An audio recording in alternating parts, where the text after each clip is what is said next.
हम लोग बात करने जा रहे हैं काइनेमेटिक्स पार्ट 2 के में रिलेटिव मोशंस में आता है ये रेनमैन प्रॉब्लम। काइनेमेटिक्स है part 2 motion in a plane में रिलेटिव मोशन में रेनमैन प्रॉब्लम आता है। तो आज हम इसकी बात करने जा रहे हैं। एक बहुत अच्छा मेथड लेकर आए हैं इसको समझने के लिए, तो ध्यान से देखिए जो और इम्पॉर्टेंट पार्ट भी है ये। लेट अस सपोज इसमें दो कंडीशंस पे हम लोग वर्क करते हैं। रिलेटिव मोशन पार्ट है। केस 1 है a man is standing on the ground at rest. एक मैन यहाँ पर रेस्ट पर है। तो ये मैन जो भी रेन के बारे में ऑब्जर्व करेगा वो रेन की एक्चुअल वेलोसिटी ऑब्जर्व करेगा। तो लेट अस सपोज ये मैन रेन को किसी एंगल से आते हुए देख रहा है। This one, this is actual velocity of rain. तो हम ऐसा मान लेते हैं कि रेन को ये किसी एंगल से आते देख रहा है, तो रेन की वेलोसिटी के दो कंपोनेंट्स हम मान लेते हैं। लेट अस सपोज तो रेन के पास एक हॉरिजॉन्टल कंपोनेंट होगा वेलोसिटी का, दिस वन सपोज ए है and this one suppose B है। हमने ऐसा मान लिया कि रेन की वेलोसिटी के दो कंपोनेंट्स हैं ए और बी, और ये मैन किसी एंगल अल्फा से रेन को आते देख रहा है। रेन की net velocity A V R है। मैं यहाँ पे अपना एक सेंस चेंज करूँगा। हम ऐसा मान लेते हैं let this one is I cap and this one is J cap. Mind करिए, जबकि डाउनवर्ड में माइनस जे कैप लेते हैं हम लोग, लेकिन मैंने डाउनवर्ड में प्लस जे लेने को सारे केसेस यहाँ डाउनवर्ड के आना, तो मैं माइनस को इग्नोर कर रहा हूँ। लेकिन हाँ, कभी अगर मुझे अपवर्ड लेना पड़े इसी केस में तो उसको माइनस का जे मैं काउंट करूँगा, ठीक है। और लेफ्ट वर्ड लेना पड़ा तो minus I as it is जैसा होता है वैसा काउंट करूँगा। तो ये स्टेशनरी मैन जो भी ऑब्जर्व करेगा रेन के बारे में वो उसकी एक्चुअल वेलोसिटी होगी। तो इसके दो कंपोनेंट्स मान लिए, horizontal component A and vertical down component B. तो अगर मैं यहाँ पे रेन का वेलोसिटी वेक्टर लिखूँ, एक्चुअल वेलोसिटी वेक्टर, तो ए आई प्लस बी जे हो जाएगा। ए आई प्लस बी जे, ये आपके पास इक्वेशन 1। वेलोसिटी ऑफ रेन है, अगर कुछ नहीं लिखा तो इसको velocity of rain with respect to ground भी कहा जा सकता है, वी आर जी भी लिख सकते हैं इसको। अगर मैं इसका मैग्नीट्यूड चेक करूँ, वी आर एक्चुअल वेलोसिटी या velocity of rain with respect to ground, या मैग्नीट्यूड चेक करूँ तो ये आएगा अंडर रूट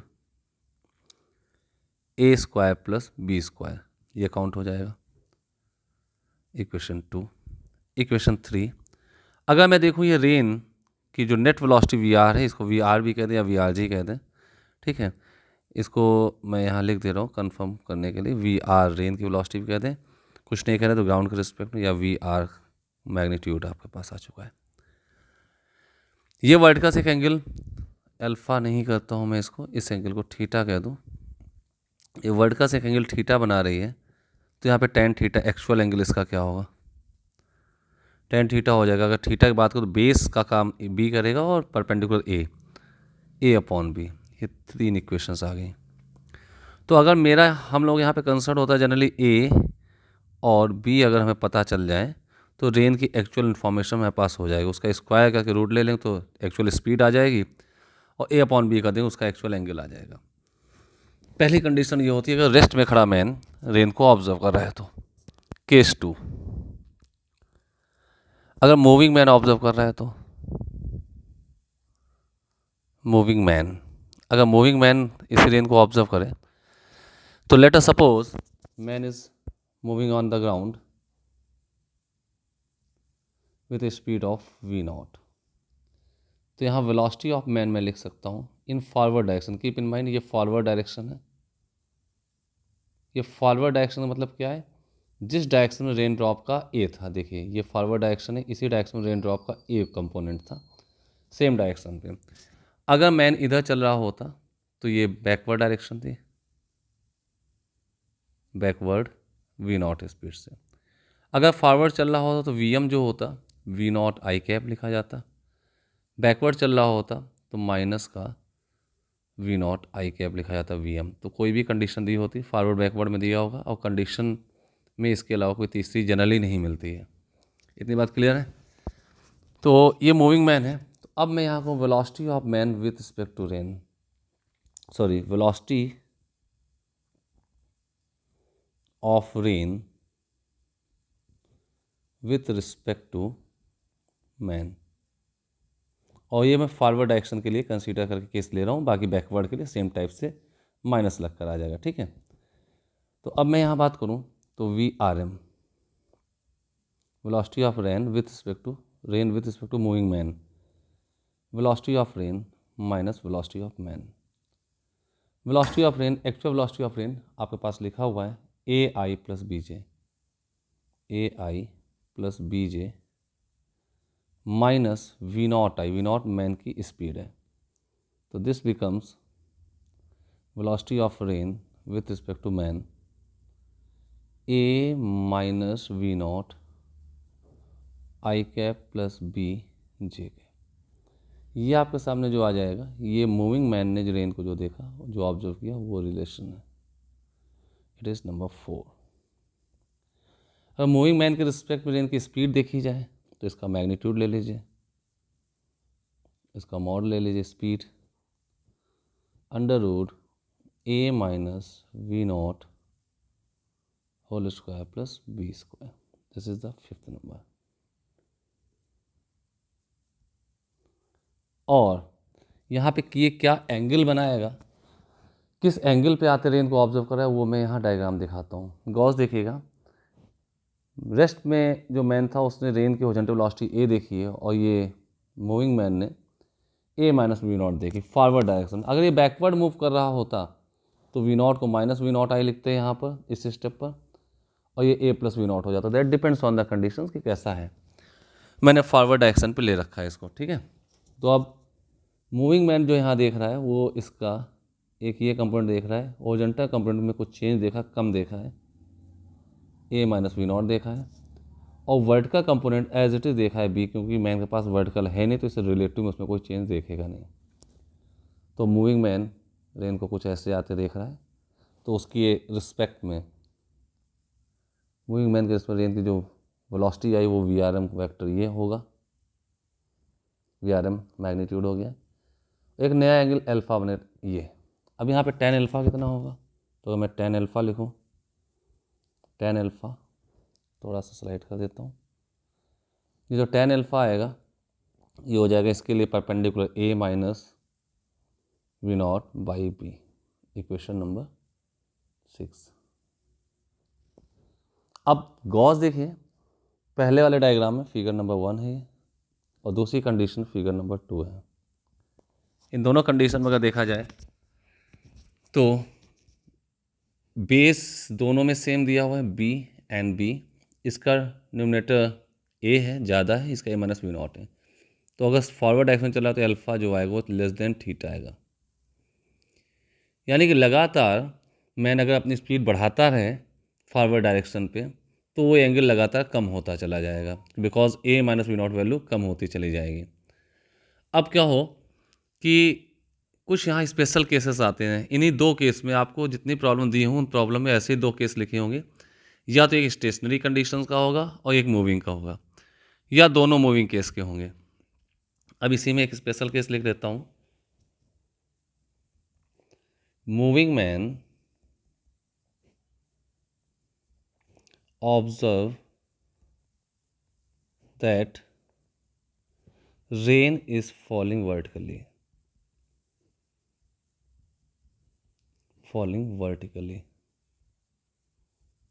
मूविंग मैन ये ऑब्जर्व कर रहा है कि रेन वर्टिकली फॉल हो रही है। तो हम अपने केस 2 पे बात करें, केस 2 मूविंग मैन के बारे में मैंने ये बताया, देखिए केस 2 लिखा हुआ है। तो रेन वर्टिकली ऑब्जर्व, इसको दो तरीके से हम सोच सकते हैं। पहला ये है कि ओनली जे कैप कंपोनेंट्स, यानी मूविंग मैन रेन को वर्टिकली आते देखा तो वर्टिकल में सिर्फ जे कैप कंपोनेंट होता है, no I cap, no I cap. It means I cap component नहीं है। तो इसका मतलब ये हुआ कि आप देख पा रहे हैं इक्वेशन नंबर 4 पे, अगर आप देखें तो ए माइनस वी नॉट को जो आई कैप कंपोनेंट है उसको जीरो कर दीजिए। तो इससे प्रूफ हो जाएगा इससे प्रूफ होगा ए इक्वल टू वी नॉट। इसको आप एक दूसरे एस्पेक्ट से भी सोच सकते हैं। अगर आपने वहाँ पे एक इक्वेशन 6 में आपने लिखा हुआ है tan अल्फ़ा, अगर आप देखें लगातार वी नॉट बढ़ता चला जाएगा, ए और माइनस वी नॉट वैल्यू कम होती जाएगी, तो ये जो ब्लैक कलर से हम वी आर एम का वेक्टर देख रहे हैं लगातार वर्टिकल की ओर इंक्लाइन होता चला जाएगा। और फाइनली ये अल्फा जीरो है, तो ब्लैक कलर से रेन की वेलोसिटी वो मैन ने नेट वेलोसिटी ऑब्जर्व की है। अगर अल्फा जीरो हो जाए तो वी आर एम भी बी के लाइन पे आ जाएगा। It means alpha should be equal to zero vertical के लिए। अल्फा जीरो करें तो टेन अल्फा जीरो आ जाएगा and this is A minus V naught by B. यहाँ से भी A minus V naught equal to zero, this gives at A equal to V naught, this gives us A equal to V not. तो आप किसी भी aspect से इसको सोच सकते हैं। और ध्यान दें मूविंग मैन के रिस्पेक्ट में when rain drop are falling vertically at that case V R M net speed जो मैन देखेगा that is only the V R M vector जो देखेगा मूविंग मैन जब वर्टिकली गिरते देख रहा है तो that is only B J cap, only B J cap. और स्पीड जो देखेगा दैट इज ओनली बी। तो ध्यान रखें मूविंग मैन रेन की जो वेलोसिटी देख रहा है वो सिर्फ वर्टिकल कंपोनेंट देख रहा है, अगर वर्टिकली गिर रही है तो सिर्फ बी देख रहा है। ए उस समय मैन का जो है रिलेटिव वेलोसिटी ऑफ रेन जो है हॉरिजॉन्टल कंपोनेंट वो जीरो हो चुका है। ये एक कंडीशन होती है।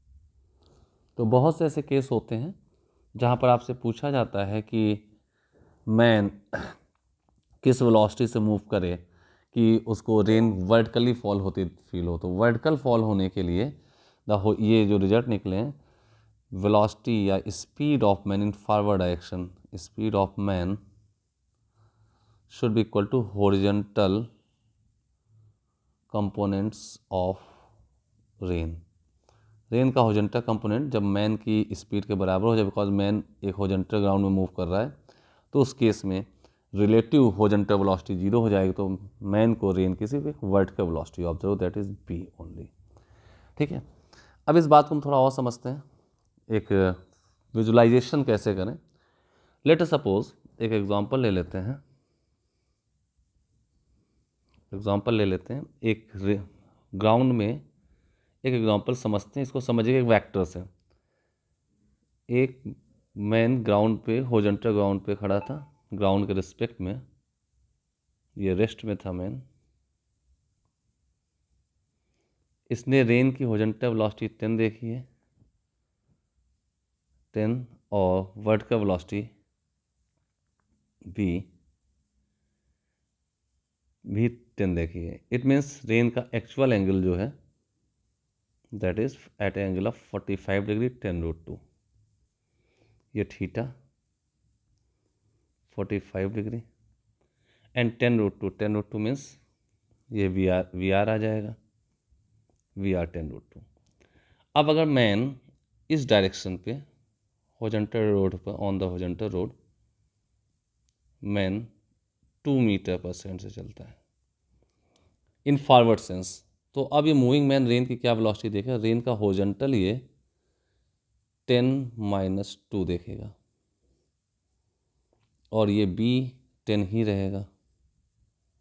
तो अब ये जो रिजल्टेंट आपके पास आया ये नया एंगल, ये थीटा, इस केस में थीटा लेस देन 45 होगा, ये थीटा 1 मान लेते हैं। अब दूसरे केस में हम ऐसा मानते हैं मैन ने अपनी स्पीड और बढ़ा दी, लेट अस सपोज मैन ने अपनी स्पीड को 4 मीटर पर सेकेंड कर दिया।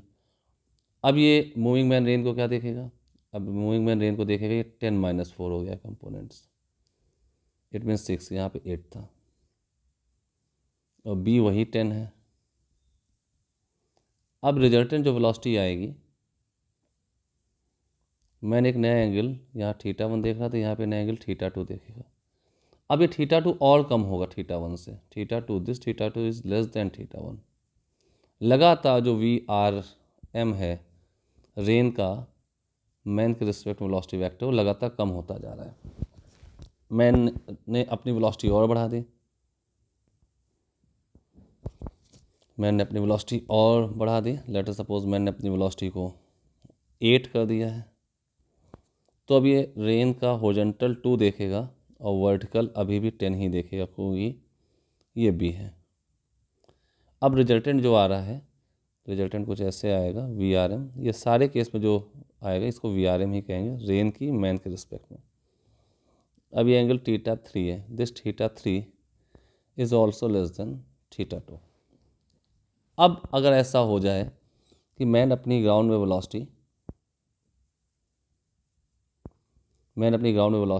10 कर ले, तो पता है रिलेटिव ए जो था वो 0 हो चुका है। अब मैन रेन का सिर्फ यही देखेगा बी कंपोनेंट्स, जो कि 10 चला आ रहा था, और ये बी 10 के बराबर होगा, और इसी को VRM कहेंगे। यही रिजल्टेंट वेलोसिटी कहलाएगी। It means is the condition. तो मैन की वेलोसिटी जो है V0, ये इधर 10 है, and that is numerically equal to A, और ये मैं ऊपर प्रूफ कर चुका हूँ। देखिए A, this one was A, horizontal component of velocity of rain. अब ये कंडीशंस आपको दिख गई, तो इसके बाद हम लोग क्या कर सकते हैं, इसमें देखिएगा, आगे बढ़ते हैं। अब अगर मैन अपने आप को इससे भी ज़्यादा स्पीड कर ले, लेट अस सपोज, अगला एग्जाम्पल इसी में कंडीशंस देख लेते हैं। अब मैं रेन की हॉरिजॉन्टल कंपोनेंट ऑफ वेलोसिटी 10 थी, मैन 10 से चला तो रेन वर्टिकल दिख रही है। अब अगर मैन इसी सेंस में सपोज 15 से चल देता है, तो आपको पता है, आप यहाँ पे इन जनरल, जो मैंने भी ऊपर एक आर्टिकल लिखा है, मूविंग का केस 2 लिखा है, उसमें मैंने इस वेक्टर को A माइनस V0 बनाया और नीचे B बनाया हुआ है। ये B तो 10 होगा, but A minus V0, A तुम्हारा 10 है, V0 15 है, -5 आ गया। तो ये डायग्राम ऐसा नहीं बनेगा। इसका डायग्राम जो आएगा वो इस टाइप से आएगा, जैसे मैं दिखाना चाह रहा हूँ। तो अब कभी ऐसा हो जाए कि this V0 is 15 and V0 is greater than A, so B आपका ऐसे ही आ जाएगा डाउनवर्ड। बट अब रेन का A हॉरिजॉन्टल कंपोनेंट जो है वो इस टाइप साइड चला जाएगा। अब क्योंकि यहाँ V0 बड़ा है, तो इसे V0 minus A, horizontal component reverse हो जाएगा, और रिजल्टेंट वेलोसिटी कुछ अपोजिट सेंस पे आपको हिट करेगी इस टाइप से। तो अब VRM अपोजिट सेंस में होगा, और अब ये इधर की ओर एक एंगल बढ़ने लगेगा थीटा। इट मीन्स रेन पहले एक सेंस में आ रही थी, क्लॉक लगातार, तो ये एंगल ऐसे रोटेट करता जा रहा है, ऐसे थोड़ा धीरे धीरे कम होता है। देखो ये मैं दिखा रहा हूँ, धीरे धीरे ये एंगल थोड़ा थोड़ा कम होता जा रहा है। ऐसे ये वेक्टर रोटेट करता जा रहा है इस टाइप से। ये और रोटेट किया, फाइनली ये रोटेट होकर 0 पे आ चुका है। इससे और रोटेट करेगा तो ये अब अपोजिट सेंस में जा चुका है, देखिए इस टाइप से, राइट। और फिर भी बाद में एक और ऐसी कंडीशन आ गई जहाँ पे एंगल फिर से 45 हो सकता है। अगर मैं आपको दिखाऊं, आप विजुलाइज करिए, सोचिए कि अगर मैन यहाँ पे 20 से चल रहा होता, तो अब रेन की वर्टिकल वेलोसिटी B ही होती, और हॉरिजॉन्टल वेलोसिटी कितनी हो जाती, V0 माइनस A। B आपका 10 था एज पर स्टेटमेंट, जैसा मैं ऊपर से पहले केस से लेके चल रहा हूँ, और V0 20 माइनस 10, ये भी 10 हो जाता, तो रिजल्टेंट VRM आपका आता दिस वन, और ये 45 डिग्री हो जाता, और VRM भी आपका 10 और 10 का √2, 10√2 आ जाता। ये आपका आंसर होता। तो ये एक बेस्ट तरीका है रेन ड्रॉप प्रॉब्लम समझने का। अपने आप में ये जो मैंने सिचुएशन दिखाई हैं ये बहुत इंपॉर्टेंट है, आप इनको याद रखेंगे तो सारी चीज़ें अच्छे से हो जाएंगी। तो जब तक रेन की वेलोसिटी और मैन की हॉरिजॉन्टल वेलोसिटी, रेन की हॉरिजॉन्टल वेलोसिटी और मैन की वेलोसिटी इक्वल नहीं होती, तब तक रेन सेम सेंस में लेस एंड लेस एंगल से हिट करेगी, और जैसे एक्सटीड करता है, तो ये इंपॉर्टेंट केस है, इसको ध्यान रखिएगा, दिस वन केस। तो अब आपका वेलोसिटी वेक्टर कुछ ऐसे यूज होगा। और इस केस की अगर मैं बात करूँ, यहाँ पर लिख दूँ इसको, तो if V0 is greater than A, तो आपके पास tan अल्फा फॉर्मूला नया आ जाएगा। ये V0 minus A opposite sense में हो जाएगा, ये B हो जाएगा, और tan अल्फा ये आपका अपोजिट सेंस में होगा। तो आप केस 2 जो मैंने ऊपर लिखा है वहाँ tan अल्फा ये अपडेट कर सकते हैं, तब वो V0 minus A by B बनेगा। ये अपोजिट सेंस में हो जाएगा क्योंकि V0 अब बड़ा है। पहले मैंने लिखा था A minus V0 by B, क्योंकि इधर होता था A minus V0 by B। Clear है? तो ये कंप्लीट कॉन्सेप्ट है, इस पे बेस्ड अगर आप देखेंगे तो सारी प्रॉब्लम्स हो जाएंगी, कोई दिक्कत नहीं है। अगर आपको किसी प्रॉब्लम कोई दिक्कत आती है तो एज ए कमेंट सेक्शन आप प्रॉब्लम पोस्ट करिए, और मैं उसका सोल्यूशन आपको इसी मेथड से दूंगा। कोई भी प्रॉब्लम में फेल होता नहीं है ये, ठीक है। तो ये सारे कॉन्सेप्ट्स हैं, आप इसको याद रखिए। और एक मेन की कॉन्सेप्ट यही है जो आपका सामने लिखा, वो तो मैंने समझाया था, एक्सप्लेन किया था। 2 कंडीशन दी होंगी, नंबर 1 ये रेस्ट पे और एक मूविंग पे। जैसा जो एंगल बनाने की बात करें मूविंग मैन के रिस्पेक्ट में या रेस्ट के रिस्पेक्ट में, आपका मेन एम होगा A और B को फाइंड आउट करना। ये निकाल लेंगे, सारी प्रॉब्लम आपकी सॉल्व हो जाएगी, ठीक है। तो ए और बी निकालना हमारा मेन एम होगा। तो ये रिलेटिव एक पार्ट है, इसका अगला पार्ट मैं फिर अभी आगे पोस्ट करूँगा। ये रेनमैन प्रॉब्लम था, इसके आगे मैं अभी आपको पोस्ट करने जा रहा हूँ अगले लेक्चर में। लेक्चर सीक्वेंस आप देख लीजिए प्लेलिस्ट पे, उस पर मैं रिवर बोट की कंप्लीट डिटेल प्रॉब्लम के साथ उसमें पोस्ट करूँगा। ठीक है, इसके पहले मैंने कुछ लेक्चर पोस्ट किए हैं, उसमें आप देखेंगे तो आपको रिलेटिव के 2D के रिलेटिव से बहुत अच्छे अच्छे शॉर्टेड डिस्टेंस के केसेस वगैरह भी मिल जाएंगे। तो इसको आप फॉलो करिए और अच्छे से पढ़िए। कोई भी दिक्कत आ रही है तो ज़रूर शेयर करिए, अपने टॉपिक शेयर करिए, प्रॉब्लम शेयर करिए, उसके सोल्यूशन श्योर एंड सर्टेन आपको मिल जाएंगे। Okay, thank you.